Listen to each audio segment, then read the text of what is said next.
שום דבר לא יפגע בי, שום דבר.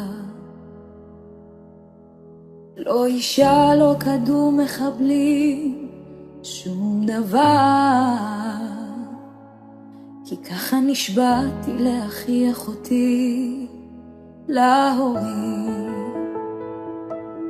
ובכיתי בלילות ודאגתי בימים, כי פחדתי שמשהו יפגע בהורים. וקולו של אבי מהדהד לי בראש כבר שנים. אם יקרה לך משהו, אין לי טעם לחיים.